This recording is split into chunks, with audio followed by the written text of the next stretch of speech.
नमः दत्तात्रेयन्नमाम्यहं गुरुब्रह्मा गुरुर्विष्णुः गुरुदेवो महेश्वरः गुरुसाक्षात् परं ब्रह्म तस्मै श्रीगुरवे नमः। नारायणं नमस्कृत्य नरं चैव नरोत्तमं देवीं सरस्वतीं व्यासं ततो जयमुदीरयेतु। కలియుగంలో ఉన్నాం. కలియుగంలో కలి అంటకుండా ఉండే ప్రదేశం ఉన్నది. అదే నైమిషారణ్యం అంటారు. పూర్వకాలంలో కలి ప్రవేశించే సమయంలో దేవర్షులు మహర్షులు అందరూ కూడా బ్రహ్మగారికి దగ్గరికి వెళ్ళారు. వారు తపప్రభావంతో సిద్ధచారణ గంధర్వ కిన్నర కింపురుషులు వెళ్ళేటువంటి ప్రదేశంలో కూడా వెళ్తూ ఉంటారు తపప్రభావంతో.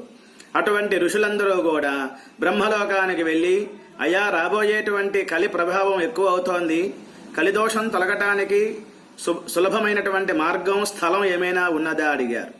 యజ్ఞయాగాదులు తపస్సు చేసుకోవటానికి ఒక మంచి స్థలము కావాలి, పవిత్రమైన తీర్థక్షేత్రంగా ఉన్న స్థలం కావాలని కోరుకున్నారు. అప్పుడు బ్రహ్మగారు తన యొక్క హృదయంలోంచి మనోమయ చక్రాన్ని వదిలిపెట్టారు. ఆ మనోమయ చక్రం అలా తిరుగుతూ తిరుగుతూ భూమి మీద పడింది. ఇప్పుడు మనం కిలోమీటర్లు అనుకుంటున్నాం దూరాన్ని కొలవటానికి. అంతక్రితం మైళ్ళు, అంతక్రితం కోసులు, అంతక్రితం ఆమడలు, అంతక్రితం యోజనాలు అనేవారు. 100 యోజనముల తర్వాత భూమి మీద పడింది. మన యొక్క శరీరాన్ని శరీరం అని ఎందుకంటారు? శీర్యతే ఇది శరీరం. ఇవాళ కాకపోయినా రేపైనా ఈ 100 సంవత్సరాల తర్వాత శరీరం పడిపోతుంది కాబట్టి దాని పేరు శరీరం అన్నారు. అలాగే నైమిషారణ్యం అనేటువంటిది ఎలా వచ్చింది అంటే, బ్రహ్మగారి యొక్క పంపిన మనోమయ చక్రం పేరు నిమి అంటారు. నిమి సూచించింది కాబట్టి నైమిషారణ్యంగా ఏర్పడింది. ఆ నిమి, ఆ చక్రము తిరుగుతూ ఉన్నప్పుడు చక్రానికి చుట్టూతా కూడా ఇనప బద్దె ఉంది.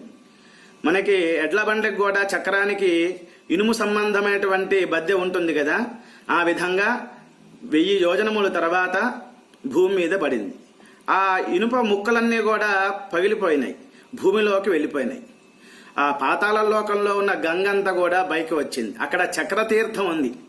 అదేవిధంగా ప్రథమం నైమిషారణ్యం చక్రతీర్థం చ మధ్యమం అన్యేషాంచేవ తీర్థానాం నాస్తి సంఖ్యా మహీతలే. మళ్ళీ ఋషులందరూ కూడా అడిగారు బ్రహ్మగారిని, అయ్యా మరి చక్రతీర్థం ఉంది, నిమి సూచించింది కాబట్టి నైమిషారణ్యం అన్నారు.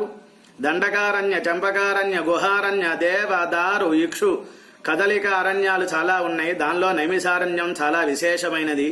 నిమి సూచించింది కాబట్టి నైమిషారణ్యంగా ఏర్పడింది. వైయాకరణంలో కుంతీపుత్రుణ్ణి కుంతయుడు అనరు, కౌంతేయుడు అంటారు. మళ్ళీ బ్రహ్మగారి దగ్గరికి వెళ్ళారు. మాకు పవిత్రమైనటువంటి స్థలం కావాలి అన్నాం, వచ్చింది. అదేవిధంగా చక్రతీర్థం ఏర్పడింది, ఒక నది కూడా కావాలి అన్నారు. నది కాదు నాయన, నదము ఇస్తాను అన్నారు. బ్రహ్మగారి యొక్క చేతిలో కమండలం ఉంటుంది. ఆ వంకెగా ఉన్నటువంటి దాని ముఖం ఎలా ఉంటుందంటే గోవు యొక్క ముఖంలాగా ఉంటుంది. గోవు యొక్క ముఖంలోంచి కమండలంలోంచి నీళ్లు వదిలిపెట్టారు కాబట్టి గోమతి నదముగా ఏర్పడింది. తూర్పుతో ప్రారంభమైంది, పడమర ద్వారకా సముద్రంలో కలిసిపోయింది. మామూలుగా నది అంటే పడమరతో ప్రారంభమవుతోంది, తూర్పుతో అంతమైపోతుంది. కృష్ణా నది, గోదావరి నది ఇవన్నీ కూడా అట్లాగే ఉంటాయి. నదము అనగా తూర్పుతో ప్రారంభమవుతుంది, పడమరతో సముద్రంలో కలుస్తుందన్నమాట. కనుక గోమతి నదము ఉన్నది, చక్రతీర్థం ఉన్నది. నిమి సూచించింది కాబట్టి నైమిషారణ్యంగా ఏర్పడింది. అక్కడ సూతమహాముని గారి దగ్గర 88,000 మంది ఋషులు ప్రతిరోజు కూడా తపస్సు చేస్తూ ఉన్నారు. అక్కడ కలి అనేటువంటి ప్రభావం ఉండదు. యాత్రలు మనం ప్రారంభం చెయ్యాలి అంటే కాశీయాత్ర, రామేశ్వరం యాత్ర, ముందుగా నైమిషారణ్యానికి వెళ్ళాలి. అక్కడ 9 రోజులో 11 రోజులో నివసించి అక్కడ తపస్సు చేసుకొని మిగతా కార్యక్రమాలన్నీ కూడా యాత్ర ప్రారంభం చెయ్యాలి. ఆ విధంగా ప్రతిరోజు కూడా 88,000 మంది ఋషులు కూడా పొద్దున పూట నదిలో గాని ఆ గోమతి నదము ఆ ప్రాంతంలో స్నానం చేసేవారు. ఎన్ని గంటలకు స్నానం చేసేవారు అంటే 4ంటికి స్నానం చేసేవారు. దాన్ని దేవతా స్నానం, 4:30 ఆ ప్రాంతంలో ఋషి స్నానం అనుకున్నాం కదా. మనకి కరెంటు లేకపోయినా, వెలుతురు లేకపోయినా అక్కడ ఉన్నటువంటి నీటి మీద అలలు, తరంగాలు బంగారపు ఛాయగా ఉంటాయి. ఏ నదైనా అంతే.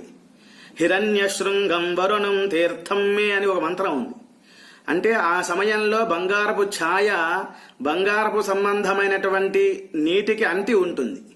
అప్పుడు స్నానం చేస్తే ఆ నీటి యొక్క ప్రభావంతో మన యొక్క శరీరం తగిలి స్నానం చేసి దృఢంగా ఉంటామన్నమాట. 6:30 దాటిన తర్వాత, సూర్యుడు ఉదయించిన తర్వాత సూర్యకిరణాలతో ఆ బంగారపు ఛాయ, ఆ బంగారపు సంబంధమైనటువంటి ద్రవ్యాన్ని మొత్తం కూడా సూర్యకిరణాలు తీసేసుకుంటాయి. కనుక 5:30 లోపే మనం స్నానం చేసినట్లయితే నీటిలో కరెంటు లేకపోయినా వెలుతురు లేకపోయినా నీళ్లు అని మనకు ఎలా తెలుస్తాయి అంటే అక్కడ బంగారపు ఛాయలాగా తరంగాలు వస్తూ ఉంటాయి. ఆ నీటి తరంగాలలో ఉన్నటువంటి బంగారపు ఛాయ మన వంటికి పట్టాలి, స్నానం చెయ్యాలి. అప్పుడు 100 సంవత్సరాలు సుఖంగా జీవిస్తాము. నైమిషారణ్యంలో తపస్సు చేసినట్లయితే అనేక విశేషమైనటువంటి ఫలితం కూడా వస్తుంది అని మన గురువులు చెప్పారు.